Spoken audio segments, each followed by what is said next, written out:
said you grew up with Frank Sinatra. Did you do this like karaoke style at all beforehand, or just Oh kind yeah, of play around with Frank Sinatra's voice for yourself, or how did you do that?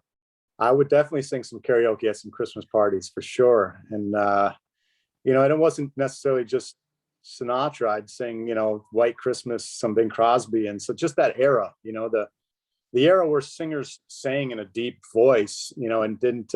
Nowadays, all the hot shot singers are singing high. Yeah. Like I got the best of them all in Mr. Miles Kennedy in my band. I could never sing anywhere near what he can do, but this style of music suits my voice way better. So you just showed your daughter Stella. How did you and your family process Stella's diagnosis? When I heard the news, I was I was afraid for a little bit. I got really quiet for about 3 or 4 days, and my wife would ask, how are you doing? Are you doing all right? And she was my rock through the whole thing because she had a cousin with Down syndrome that she grew up with that Hmm. was just kind of the center of their family. They all loved her. They all adored her. And so she wasn't afraid at all. She was just super excited to be having a child. So um, I just kind of snapped out of it and just went full force into doing everything I could to be the best father I could. And I think I spent the next month in her nursery painting a huge mural that took me, 5, 6 hours a day of painting for a month straight. But it's a child with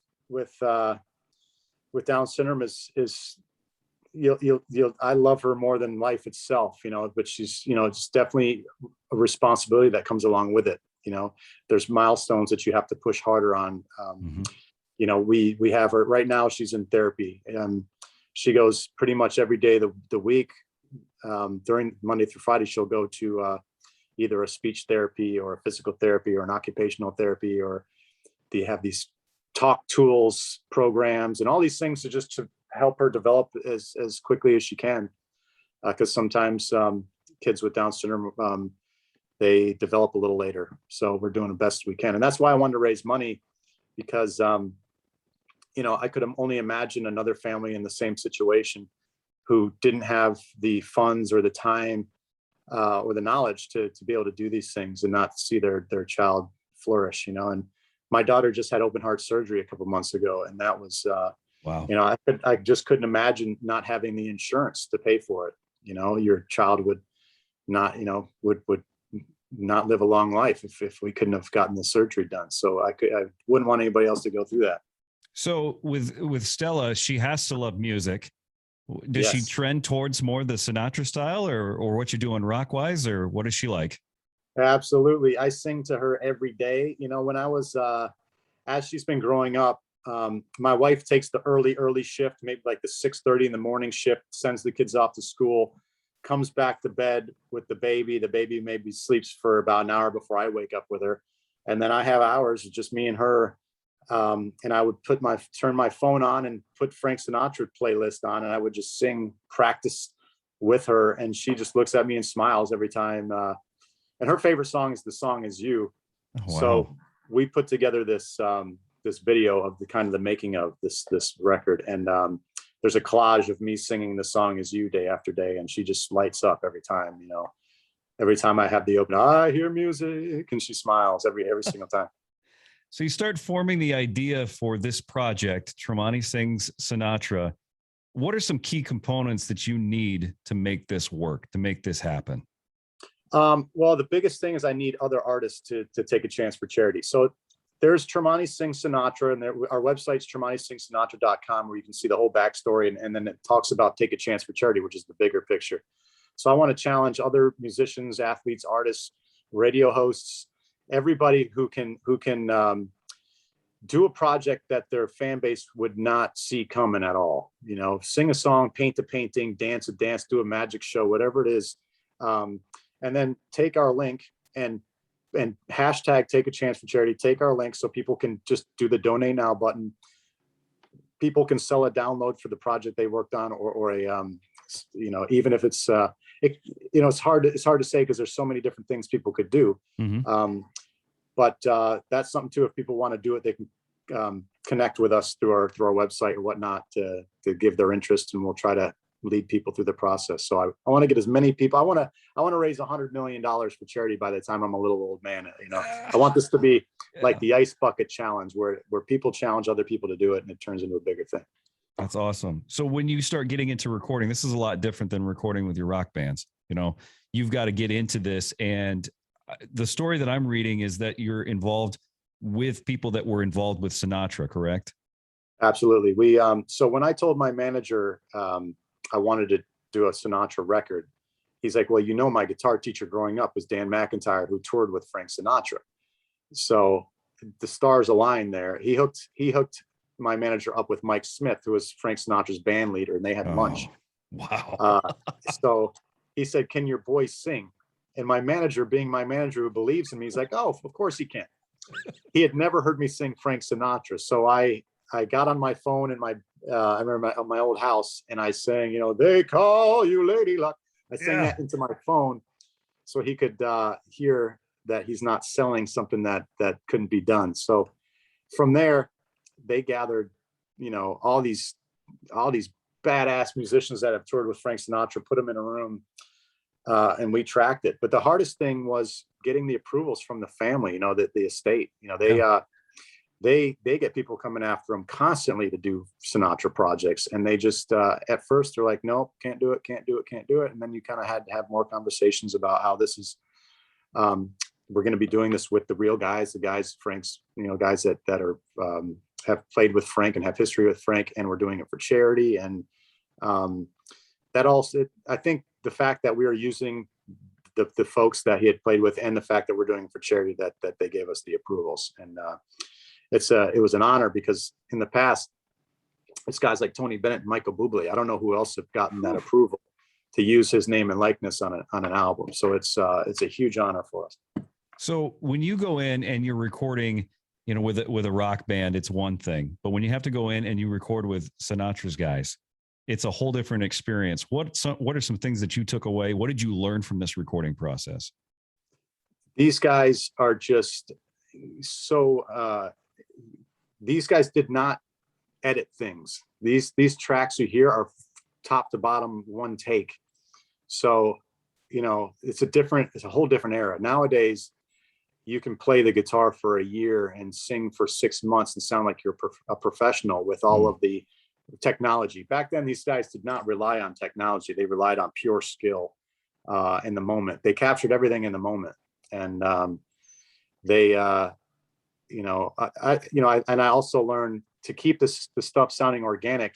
We didn't want to do a lot of stuff in post. We don't want to have this be some big polished recording like a modern recording. We wanted to sound like it was back in the early 60s, back in the Capitol Records building. Yeah. So we just, the producer knew how to use the proper mics, put a ribbon mic on the trumpets, keep the high end with your ribbon mics off these instruments, and have it right off the bat, have the proper setup. So it's going to sound good as soon as it's recorded. So there, other than shifting levels, there wasn't a lot of compression. There wasn't a lot of pitching or editing. It was recorded properly. And I think it sounds organic and real this way. If I'm a fly on the wall and I'm sitting next to you, when you hear the first playback, what is going through your head at that point? I was just blown away. It's just, I didn't hear a lot of playbacks until we got going, but it was just the thing that blew me away the most was so I came into the studio, and there's a green room upstairs. The green room has no door, so you're wide open to everybody. So I can't warm up without all these guys hearing me. Mm-hmm. So imagine you're about to sing with Frank Sinatra's band, and you can't have any privacy when you're practicing. So that was one thing. I'm upstairs trying to warm up. And then I get invited down to the room, and Mike Smith, band leader, is like, all right, come here and sing for us. So there's 17 musicians in the room, and I'm standing in the middle of them all. And he says, Luck Be a Lady is really driven by the vocal. They call you Lady Luck, bam. But there is room for doubt. However long I want to hold that out, the band will wait and hit on the end of those words. So that was one of the songs where the vocal really leads the timing of that tune. So for me, meeting the band and singing for them the first time, I'm in the room surrounded by him, dictating the tempo of the tune. So that was hearing those guys play surrounding you at that level was goosebump, crazy, surreal moment. So at that point, I was still trying to get comfortable with the situation. By the time we did our second session, we started with Fly Me to the Moon. I was comfortable. I was in the moment. When they started playing Fly Me to the Moon, it was probably one of the coolest moments ever. Imagine practicing something for Die Hard for about 3 years straight, and you're obsessing about it, and then you're playing with the guys who played with Frank Sinatra, playing one of his biggest hits. It was I'll never forget that second that they started that song. I know the musicians would want to know, because of your prowess with the guitar, you have to shift your mindset from guitar to now vocal. How hard was that for you? You know, it was a lot of work, but it was just like the guitar. I think when you learn if you take up any hobby and you see yourself improve at something, you just know it's going to take time. Mm-hmm. It's going to take passion. It's going to take patience. The good thing about this Frank Sinatra vocal thing is I could practice it for 8 hours if I wanted to. I'm not going to blow my voice out. It's not like I'm trying to sing Chris Cornell. Mm. You know, I'm not busting out of my range. It's all within my range. So I could take all the time I wanted. My son Pearson was playing on 2 different soccer teams, and he'd have practice 4 or 5 nights a week. And we weren't allowed as parents during COVID to watch practice. So I'd sit in the car for 3 hours and I'd drive back and forth for 45 minutes, constantly singing Frank Sinatra songs. So I had all the time in the world to be prepared for these sessions. So when I went in there, I couldn't have practiced another second and known any more than I knew going in there. So I was ready to go. That's incredible. Is there any chance that this would be you doing this in a live setup at any point, or does it just stay on the album? We are playing our first show on May 14th, and that's here in Orlando. We put that on sale, and the very next day it sold out, it's exciting and nerve-wracking because now it's for real. I can't turn back.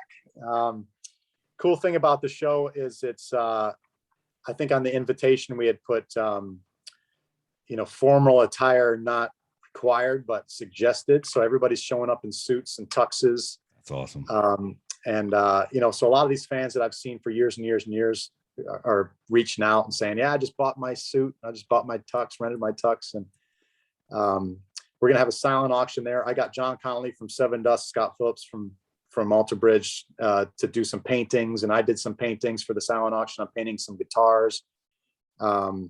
So it's everybody gets to hear the whole record before it comes out, and then I think we're gonna do about 8 songs. So it's then we might do some touring this summer and maybe even this winter. So with P1 Nation, how can they get their hands on Tremonti Sings Sinatra? Tell me where we can get it. If you just put a .com after Tremonti Sings Sinatra, go to the website, and there's the album, there's LPs, there's CDs, there's T-shirts, posters, everything you can get. There's just a donate now button if you want to go straight there.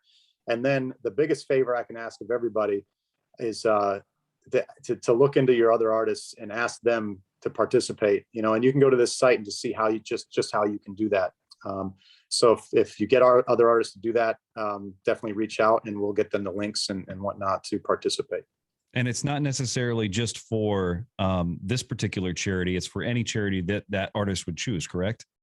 Yes. Well, right now it's all for NDSS because we have a partnership with them. If somebody wants to do their own charity, then it's just going to take a little more work, and we'll help facilitate that. But everybody so far is going towards Down syndrome and NDSS. But in the big picture, I want it to be for any charity because that doesn't limit anybody. I want people to do. I want to video people talking about why these charities are so important to them. I want to set this thing up so people are rooting for these projects to be successful because they see the heart and the soul that people are putting into these projects. So for this first initial launch, it's going to be for NDSS. And then in the long run, we're just going to have to get through all the red tape and make sure that all these charities partner up with these artists to do future projects. I'm so excited. I can hear in the initial videos that I heard, I can hear how much you love this and how much that you're doing this for your daughter, Stella. For those that are watching on rock108.com, you can see her right there, back there, sitting on the cases. And then she's back there. She's right here. There she is. She's all over this room. She keeps. Oh, and She it's a keeps. fathead too. I love it. That's awesome. Mark Tremonti, thanks so much for joining us and talking about it. And hey, best of luck with everything that you're going to be doing in that show that you got coming up here in May. Thank you so much. Appreciate that.